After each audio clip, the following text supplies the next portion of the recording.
All right, kids, we're picking up where we left off in today's lecture. We had left off here with Van Gogh's Starry Night, Van Gogh being a post-impressionist, okay? So beyond impressionism with something a little extra, okay? And so what you're looking at here, of course, is a new vision of a landscape, right?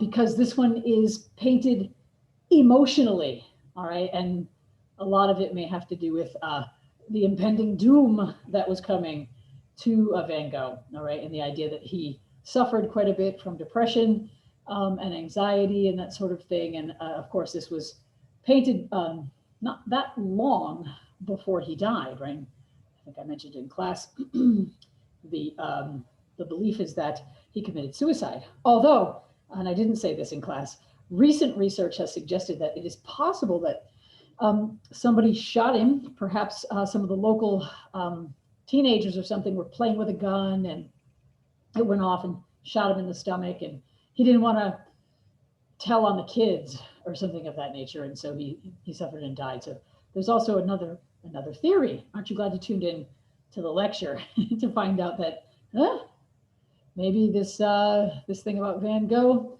killing himself may not be true? I guess we'll never really know. But at any rate, if you have to describe his work in terms of the form of it, right? The paint is thick and rich with texture. It's called impasto, I-M-P-A-S-T-O. I believe it's a vocabulary word. Okay, and he takes this slapdash approach. You need some terminology, right, to describe these different painters. And so slapdash, important, right? Whereas, Seurat, who I was talking about a little bit in class, uses dots, tiny dots of color. And then, of course, when we talk about Monet, we could say, he's using sort of little, he just paints little blobs of color. Okay, that's what Monet is doing, right? He's literally just going, let me see if, there's a little bit of that color blue and there's a little bit of that color white, and I see a little, oblong yellow shape. That's what he's doing. That's why everything looks so fuzzy. Okay, but again, in this particular painting, for sure, the painting is thick and rich with texture.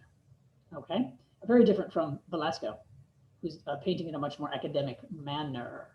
Okay, so the Impressionists were hated, and so were the Post-Impressionists, these people who came after him, Monet, or after the other Impressionists. There's a lot of them. You have a whole project coming up on Impressionists and Post-Impressionists over the weekend. Okay, so anyway, Van Gogh, it's all about color still, like it is for the Impressionists, and emotion, right? And then, of course, we move on to our other important post-impressionist, this fellow named Cezanne. Okay, Paul Cézanne paints Mount St. Victory, and this, of course, is a painting motif that is very interesting to this particular artist. Okay, another French painter painting just there at the turn of the century. You can see 1902 to 1904, and like Monet, who painted his wheat stacks over and over again, there's a lot of Mount St. Victory.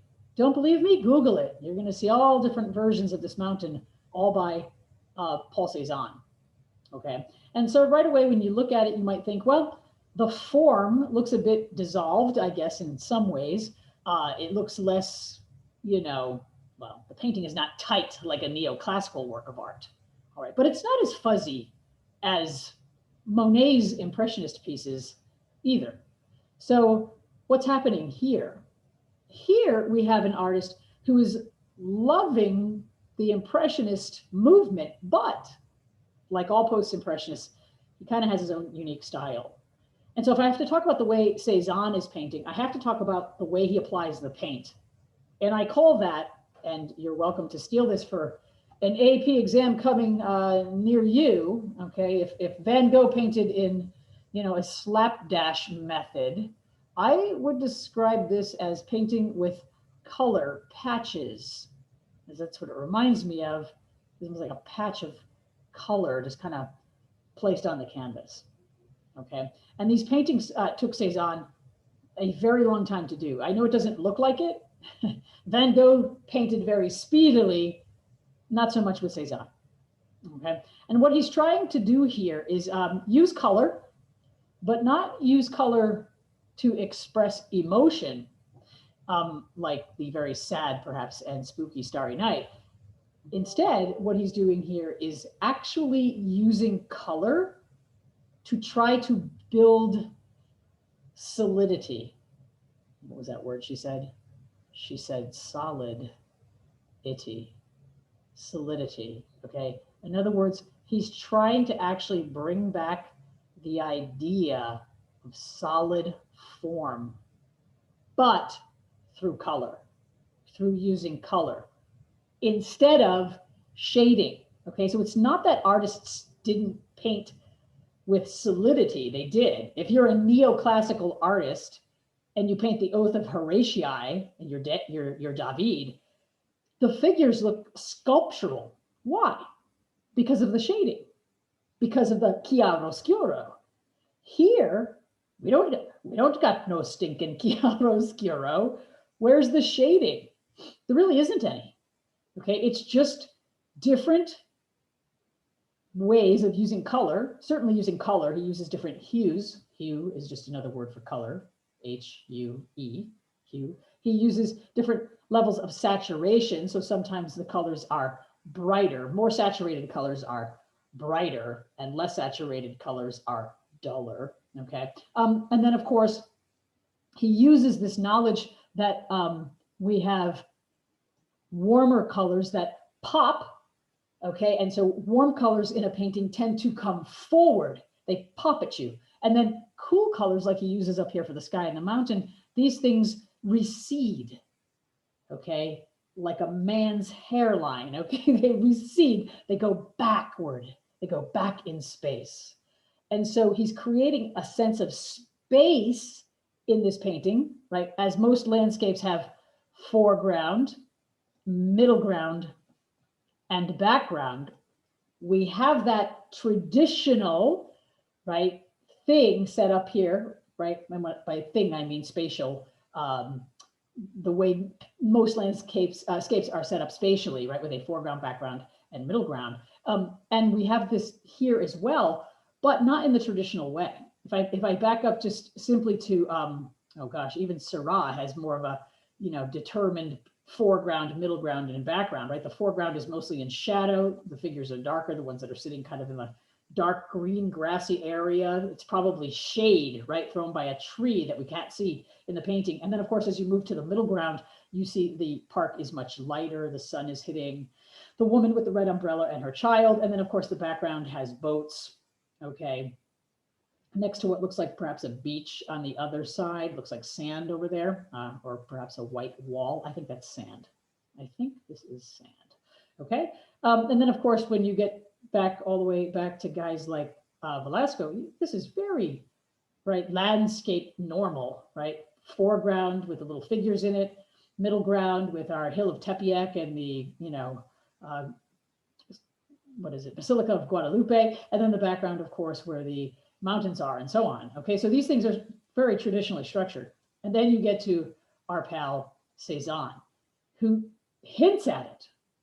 You can look at it as foreground, middle ground, background, but also you can look at it like it's very flat, right? There's still a certain, right? Because think about it, there's not a real sense of depth here.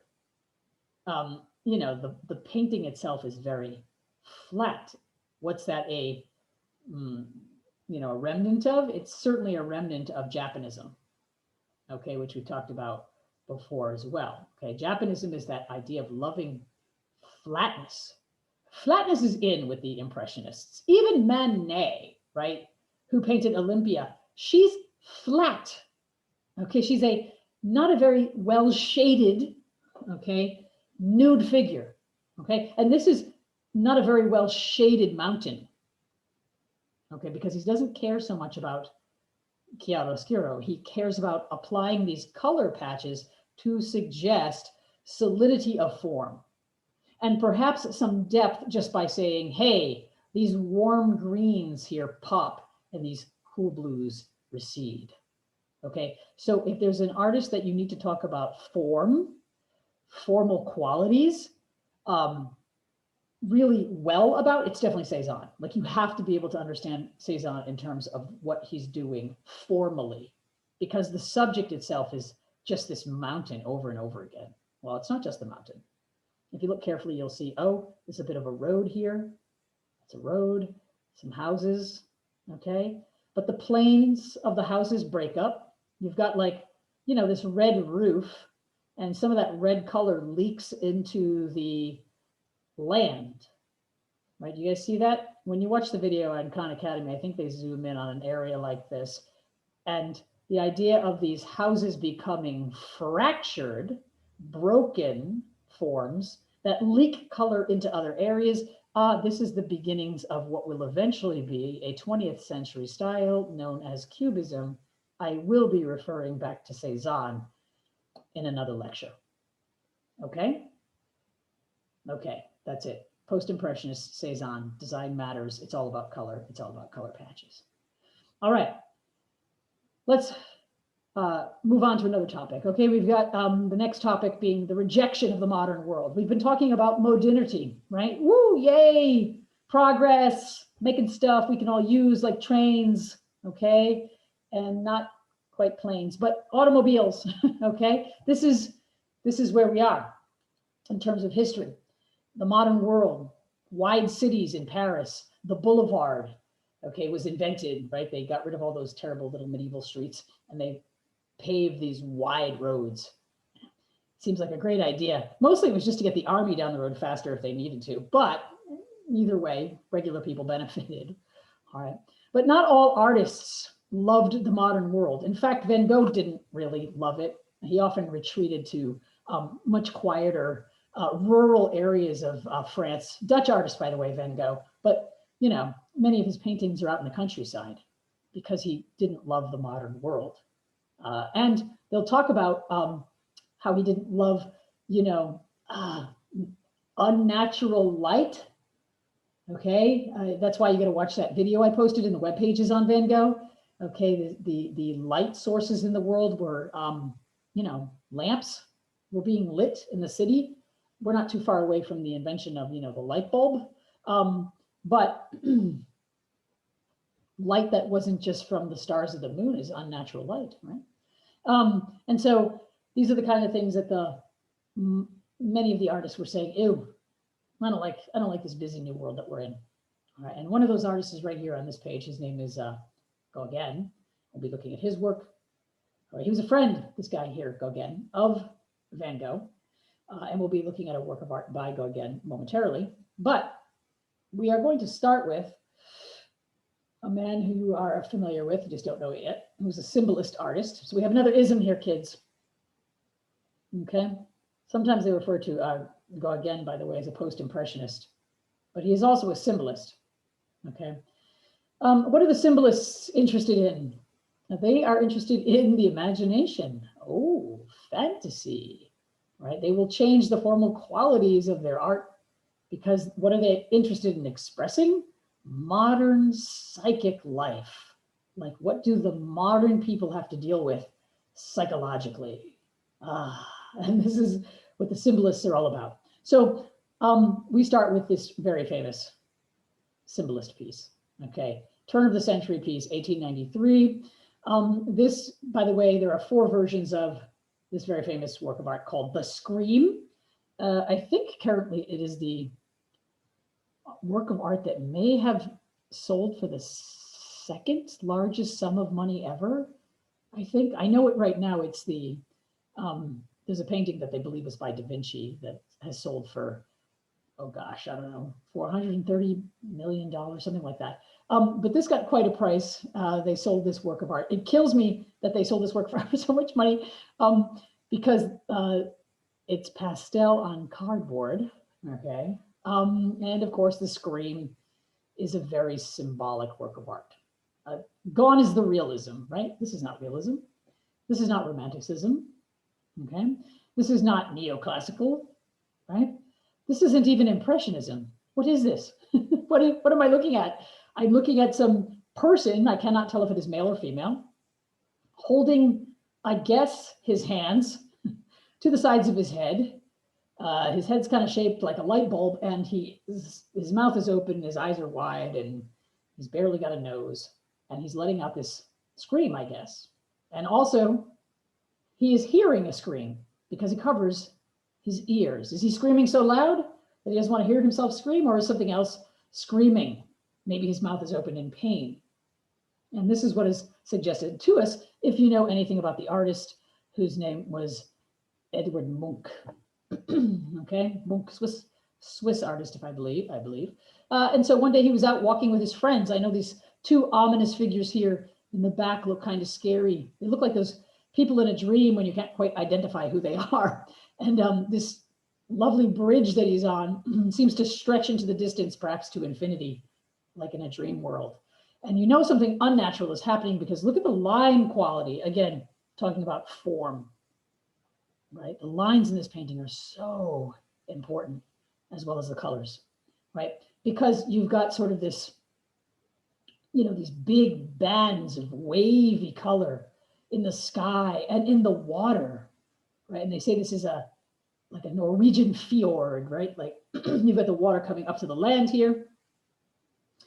And basically this particular painting is about an experience that only Munch had. It was a kind of a private, I don't know if you want to call it almost like a spiritual experience, but basically, as the story goes, Munch was out walking with his friends. They had gone further ahead of him. And then all of a sudden, he heard nature scream. He heard nature scream. Okay. And if you want, when I post this PowerPoint, you can listen to a little podcast here on versions and variations of this image called The Scream. And it will talk more about this experience that he had where he heard all of nature screaming at once. And he was part of it too. Like it was this surround sound of pain that wasn't just surrounding him, but also was piercing him internally. So why is this so new? Because when is it that an artist has ever really painted a psychic experience, right? Like an internal, how do you even paint such a thing? I mean, remember the great artists of the past, they painted a portrait of a king, or they painted maybe certainly something you couldn't see, but it was fantasy, like angels, coming down from the heavens or something, right? And then of course, when we hit the modern period, people became interested in actually painting their own world, right? Well, this is a painting, right, of modern psychic pain, right? Like, what is it we experience as modern humans? They say Munch lost his mother when he was a young child, and life was hard for this particular artist. And so he was somebody who was very sensitive to what was going on in his world and world events. In fact, there is I hope I spell this right, I'm gonna wing it here, fin de siècle, French word that meant, I think it's spelled like that, fin de siècle, end of the world, it's C-L-E, by the way, sort of this end of the century, rather, terminology used. It means end of the century, but what was happening at the end of the century was sort of this feeling of dread. Like people were feeling this globally at the end of the 19th and into the 20th century. And no wonder they were feeling it. They weren't too far away from, a couple of revolutions, the Mexican Revolution, the Russian Revolution, a couple of world wars. The first half of the 20th century was rough. And perhaps somehow the world knew it, right? We too perhaps could suggest that we're feeling something on the globe right now, right? A certain psychic pain because of what we're going through with politics being up in the air and COVID and all of this kind of thing. There's a certain, bit of dread that's out there and has been out there, right? As though something bad might happen and you want to scream, something like that. I guess it happens at the turn of the century, right? 20th into the 21st. For these guys back in the day, 19th to the 20th century. This end of the century sort of terror that they sensed somehow was coming. Okay, and so that's what the painting is about. what's going on inside a person, all right, which is something unusual to paint.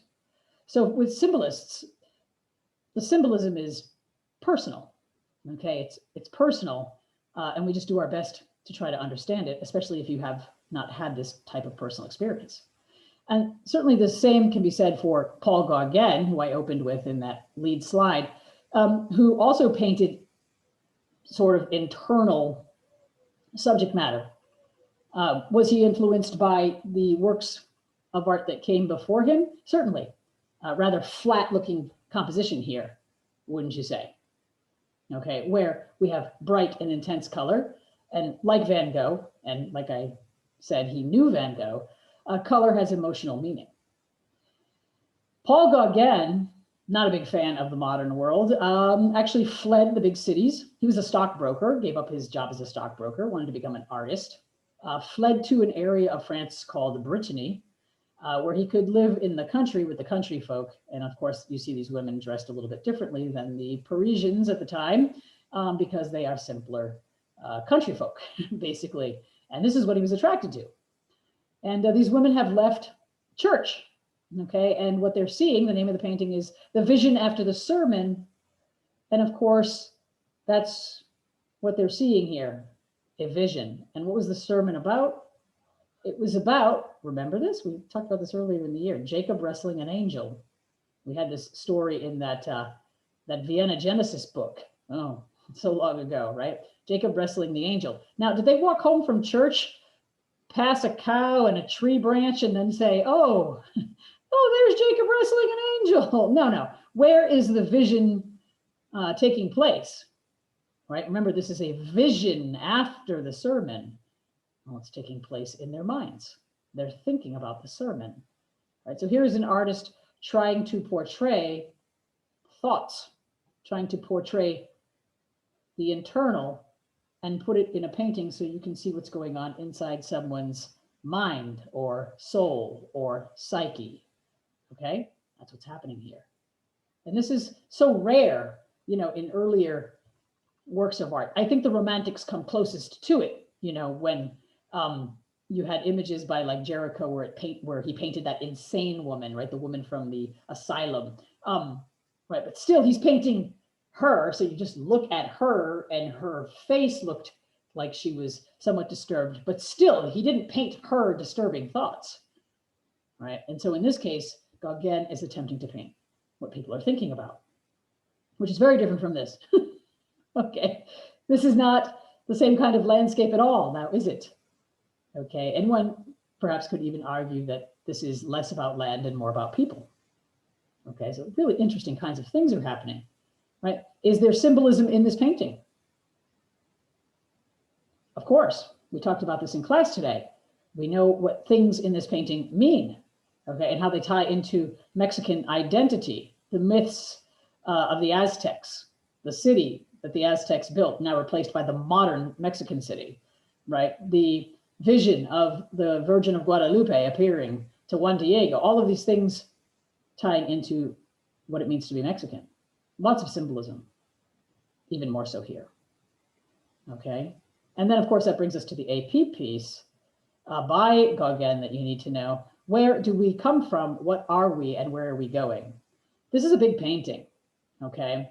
And it's painted on canvas, but it's also painted on kind of like a burlap that's like been stuck to the canvas. So he painted on some fairly cheap materials. Because I grew up in New England, I actually got to see this painting in Boston before I even knew this painting was anything extra special. I think I walked by it and just said, wow, that's really big. And it is, it's a really large painting at, 12 feet long. And so the title is meant to make us think. Where do we come from? What are we? Where are we going? Aren't those questions that we all need answered? Okay. And then of course he was, we have to talk about this just a little bit. Synthetism.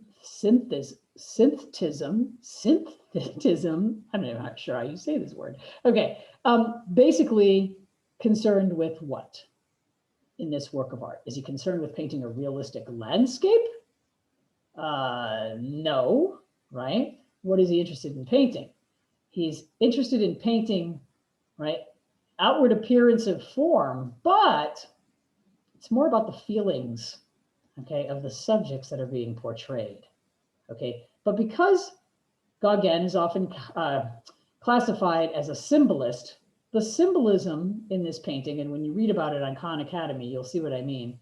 It really is kind of private symbolism. Like, we don't really know entirely what everything in this work of art means, okay? And as you can see, I think, or at least you should feel, that we have certainly gone even further out in the world, away from modernity, okay? Because we talked about how Paul Gauguin was a stockbroker, right? And he leaves and goes to the Brittany countryside region of France. And then the next thing you know, he's in Tahiti. That's where we are in this painting. He spends a good chunk of his life on the island of Tahiti, way out in the ocean, okay? And so why? Because he wants to get away from the modern world. He wants to live more simply with people that he thinks also live more simply. And so he was very attracted to the culture of the people who lived in the Ocean Pacific.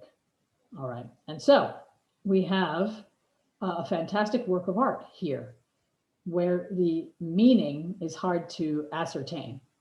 Okay. They say that this is our best clue, the title. Where do we come from? Ah, here we have a baby. Isn't that what the baby kind of suggests? Like, how do we get here? Like, we are born, but do we have a soul? Do we come from God? Are we coming from the heavens? What is this thing we all experience, this life? Where do we come from? But poop, here you are. Okay, here you are. And so perhaps the baby symbolizes that. What are we? What are we is kind of the middle of life, or perhaps this, figure here who looks like perhaps about the age of a teenager. Okay, what are we? Well, what are you? Well, I'm a teenager in school listening to a lady give a lecture. I'm so bored. Whatever you're thinking. Okay, I know what you're thinking. But you're thinking about college, and you're thinking about like what life has to offer you next, these kinds of things, right? Like, what are we? Like, what am I going to become? What am I doing here, right? Like, what's my role? Okay. And then of course, tying into that, of course, where are we going? That is kind of like, what's next? Like, where are you going? What are you going to do with your life? Okay. But then of course, it's not just where are you going through the journey of life, it's where you end up eventually here, where you are the old lady, right? So notice how there's a baby on, the right-hand side of the canvas and an old lady on the left-hand side of the canvas. And where is she going? Well, the next step is death, of course. So we have birth on one end and death on the other, and life in between, right? Life in between. So everything else symbolizes life, relationships, and whatnot. But you have to decide what these things mean. Hey, this statue right here, which hints at some kind of religion maybe, or spirituality, maybe that's what that represents. We're not really sure. Okay. Because it's symbolism and it has meaning for Gauguin. All right. Anyway, something I should note about in terms of the formal qualities of this, obviously it reads like a story. The figures are rather flat, right? They have rather thick outlines, not unlike a Manet. So they're not like delicately shaded so that you feel like they are real, although there is some shading, so to speak. It's not a careful chiaroscuro. Okay. Also, what does he do? He uses what Cézanne used, right? The warm colors kind of pop out at us. All right. And the cool colors here in the background recede, right? The warmer colors are on the figures' bodies. They kind of pop out and come forward. And then, of course, like I said, this, perhaps volcano in the background, the ocean, the trees, all of these things of nature just sort of recede into the background. And so we have kind of a push-pull of space, but overall the image is still much flatter than Velasco's Valley of Mexico piece. Okay. All right. private symbolism.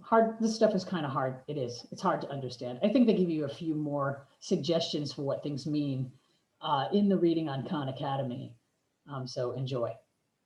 Okay. Very different kind of picture. All right. And last but not least, you just need to cover these two buildings because these are 19th century bits of architecture.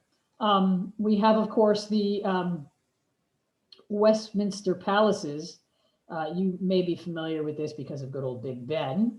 Okay, so this is in England, this building. And the building is basically a neo-Gothic, okay, or Gothic revival. Okay, they like to call this a revival piece. And remember, because it's Gothic, it is technically a romantic building in a sense, because remember, it is the Romantics who loved the Gothic style, the medieval stuff. All right, and so the architects here are Charles Barry and Augustus Pugin, Barry and Pugin, yep, that's it, okay, who worked on, interior and exterior, Houses of Parliament and the Palace of Westminster. I do want to play a little bit of a video for you here. Okay, I think it's on the next, but I should actually back up for a second. So the influence is the Gothic cathedrals here. Okay, and so we have the interior of Chartres. You can see all those pointy arches, right? This is where they're getting their influence from. The folks in England really stuck with the Gothic style. Here we have the Chapel of Henry VII in Westminster Abbey in London, England.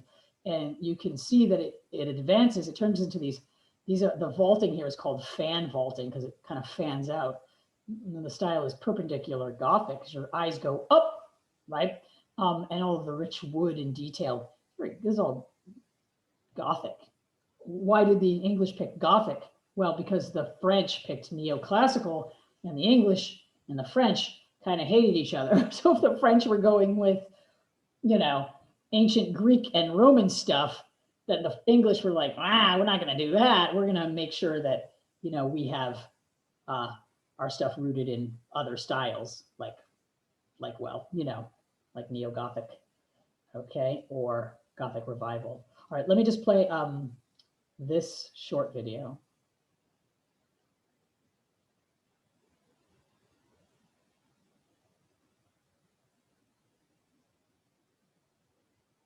Load up. Oh wait, I don't think that's the one I actually want to play. Is that the Khan Academy one? I don't think I want the Khan Academy one to play. My bad. This one is what I want to play. You guys can watch the Khan Academy one on your own.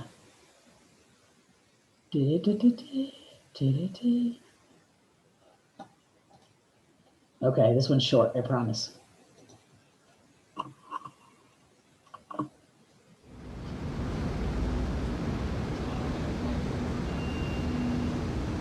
I don't think it's going to let me take us to YouTube. Okay, we'll just listen. On the banks of the River Thames in London, you can see the buildings which for several hundred years have housed the institutions which laid the foundation for representative parliamentary government. Chief among them are Westminster Palace, built in the 11th century, and Westminster Abbey, located just behind the palace. Both buildings are inscribed on the World Heritage List.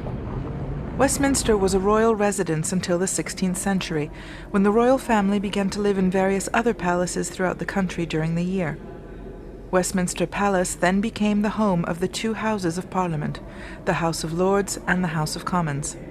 The House of Lords came to be founded because of a dispute between the king and the nobility. King Henry III commissioned a renovation of the Abbey in the 13th century and levied a tax on the nobility in order to raise the necessary money. Angry noblemen gathered at the Abbey's circular chapter house to demand a reduction of the tax. This established the tradition whereby problems of state are solved by debate rather than by royal decree. The House of Lords moved from the chapter house to the Chamber Room, which was built in 1544. The original members of the House were aristocrats who had been active in the previous Parliament. Today, many of them are aristocrats who have either inherited their seat or who have been given a title which grants them entry into the House of Lords.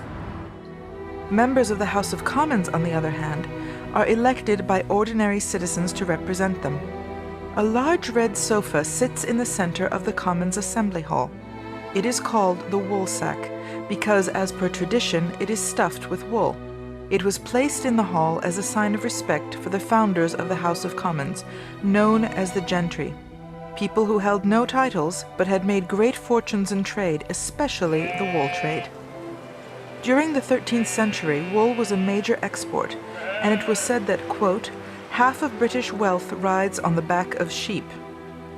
In the 14th century, the king tried to control the influence of the gentry by imposing tariffs on all wool products. Discontented members gathered at Westminster Abbey to protest the measure, thus creating their own parliament and the basis for the House of Commons. The sofa was made to commemorate the event and symbolizes not only the power of the House of Commons, but also its independence. One example is the fact that since the House of Commons was founded by the gentry to represent the people, the king or queen is not allowed to enter the hall unless by invitation. Okay, so the purpose of our building, right? This place is, here's the Khan Academy one. Ah, heck, we'll just play it because you need to watch it anyway. let's just do it. This will go into more of the form. The function of the building, of course, is political.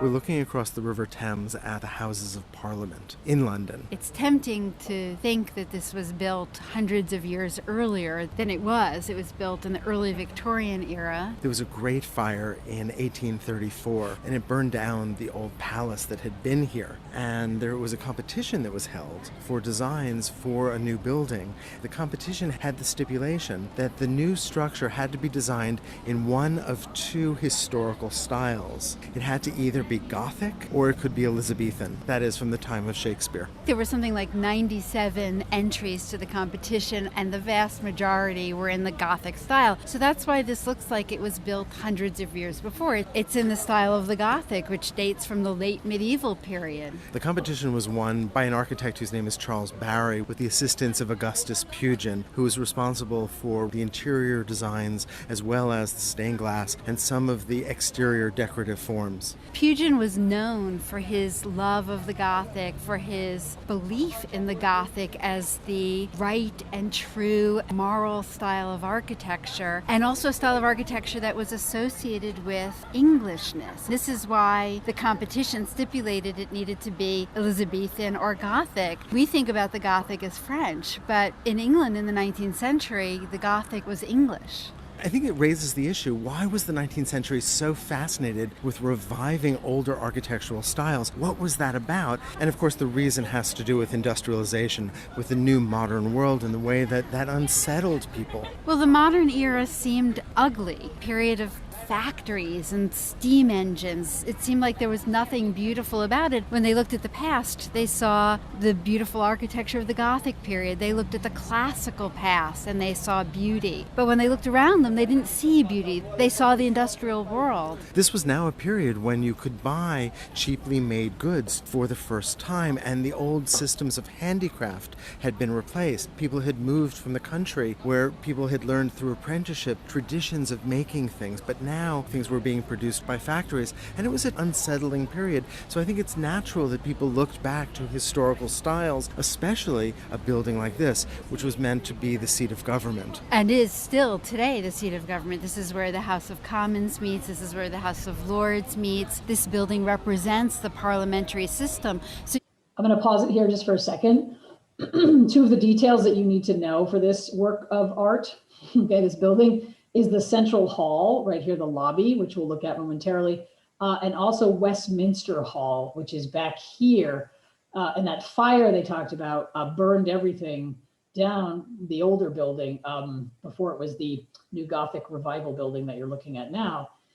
This was the only piece that had remained, and it remained from the days of William the Conqueror, who we last talked about when we talked about the Bayeux Tapestry. Okay, so like who fought the Battle of 1066.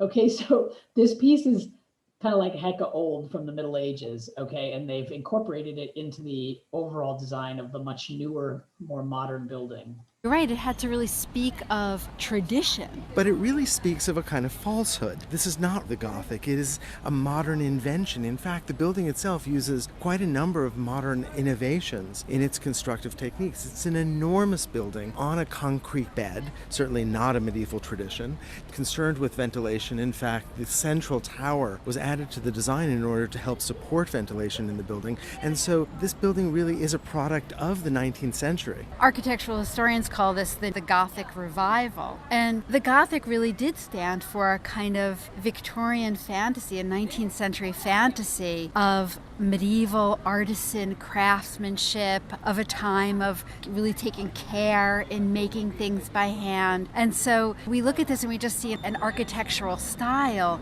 but it's a style that's really associated with very specific values that the Victorians were trying to return to. And in fact, Pugin, one of the two architects who worked on this building, published a book called Contrasts, which paired the modern and the medieval worlds, and the modern world did not come out well. It was a deeply moralizing book that looked at the way in which medieval society was full of moral virtue, but the modern society had squandered that. So, for example, there was one famous plate that showed the modern city where the skyline was dominated by factories and smokestacks, versus the medieval city where the landscape was dominated by church steeples, that is, by a reverence for God, a kind of moral center. Comparison between a world guided by faith that he imagined was the medieval Gothic world and a world guided by a hunger for money, and he's drawing very stark contrasts. But the Victorians love to do that. They love to compare the old medieval world of faith with the new modern quest for money and fortune.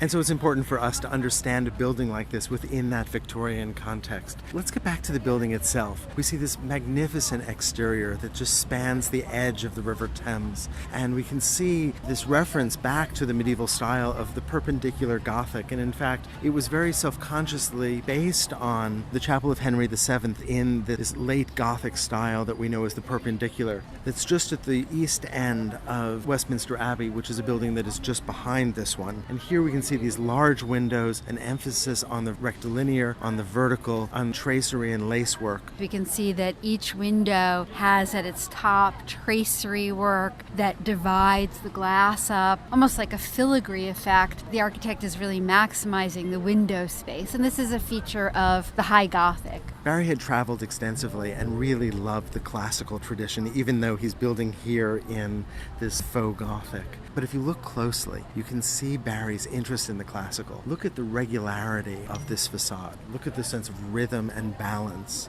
And it's really only the exterior decorative forms that refer to the Gothic style, because the building as a whole is laid out with a kind of symmetry, regularity that is really at odds even with the conception of the Gothic from the 18th and 19th centuries, where the idea of the picturesque, the idea of the organic, the idea of the asymmetrical was so important. So we could say that this is, in some ways, a classical building with a Gothic skin on it. Nevertheless, or perhaps because of this, the Houses of Parliament is just such an extraordinary example of the 19th century's concern for historical style. And an interest in avoiding confronting the modern.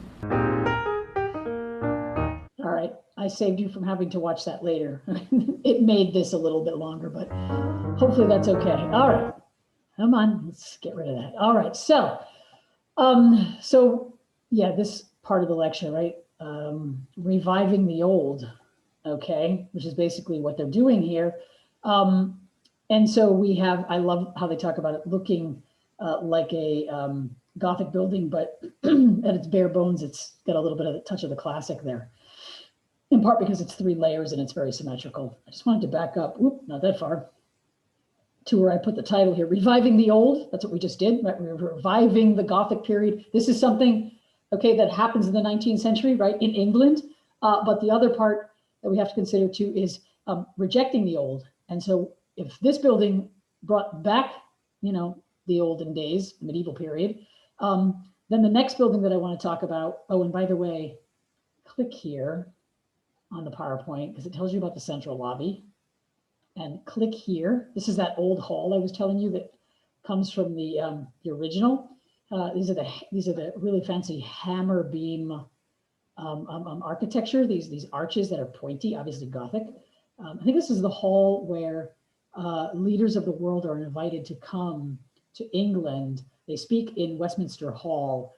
And so, for example, President Obama spoke here to both the House of Lords and the House of Commons. This is where that kind of thing happens. And you have to be invited to do that. Okay, so not all world leaders are invited to come and address the politicians in England, but when it happens here. But anyway, click here and it will take you to a little bit of an article where you can, it'll talk a little bit about William the Conqueror and so on. I'm going to skip that. You guys can explore that on your own. Okay, so, and I'm going to skip this too. It's Crystal Palace. It's kind of what gives us, this building could be assembled and taken apart kind of at whim, but we'll get into that perhaps another day. But it is the, and if you look up Crystal Palace, you can check it out, like just real quick, an article on it. But it is the building that essentially inspires what we're going to see coming up next. And this guy is important. So he is who I want to talk about a little bit. I apologize, this is going over longer than I wanted it to, but do I want to annotate? No, I don't want to annotate. I just want to write like this. Get rid of this. This guy here is very important. So I am going to go over just a bit to cover Louis Sullivan because he is the father of the modern skyscraper. Okay, father of modernism when it comes to architecture. And this is really important. Form follows function. So let's look at his skyscraper, okay? It follows this kind of model here. With the newest buildings, the skyscrapers, what they really figured out is that walls don't really mean anything. All you need is reinforced concrete and steel. And if you have steel beams and reinforced concrete, then you can build pretty much as high as you want, okay? None of the rest matters. The walls on the inside can be moved around at will. Even the walls on the outside don't matter. That's why they could put windows, because the walls are not actually supporting anything. This is so unlike the buildings we've seen in the past where the Romanesque cathedrals, for example, right? They had to have really thick walls and small windows because the walls were holding up the rock ceilings, the barrel vaulted ceilings, right? The only reason the Gothic cathedral could have the windows it had was because of the flying buttresses, right? Which relieved some of what the walls had to do. But with us being in the modern world now, kids, modern times, we have steel and reinforced concrete. And so with that, you can have skyscrapers. Okay, and so one of the earliest was this building by Sullivan, and it was called the Carson Peary Scott Building. And its function was basically a department store. It was located in Chicago. Okay, and so this is kind of an old-timey picture of it. But one of the things that Sullivan believed was that form followed function. And so he designed his building in what was a tripartite design, meaning 3 parts, tripartite, 3 parts. First floor, okay, this is where you had sort of all the interesting windows and whatnot that would be decorated with materials and things that the store sold. So as people walked by, they could see it. And this would then lure them into the store, right? Form follows function. Put everything you want people to see on the bottom so they come on in, okay? And then of course, where do you do all your office work? Well, you do all of your office work here, which is very standardized work. The work is all the same. It's all about running the business. And so that's why all of these building, floors would have been designed the same way. And then of course up here you have like a little attic. This is where you have some storage, okay? So form follows function. You need a place for storage, you need a place for business, and then you need a place to sell. Perfect design for a department store, okay? This building's important to Chicago, so they've revamped it, right? This has definitely had a makeover. One of the more important parts of this building, I think, is that first floor where they have this really beautiful iron, sort of cast iron decorative feature that lays over those first, that set of windows that you see here. And so it kind of got a little bit of an upgrade. That cast iron 2-floor decoration is part of a style known as Art Nouveau. And Art Nouveau is easily picked out because it has a lot of these sort of tendrils, like bits of plants that curl and do sort of all fun kinds of things that show up on the walls, in hotels, The patterning here you see on the floor, and of course the railings. This is all that Art Nouveau style. It's not just something that shows up in buildings, but it also shows up on pictures.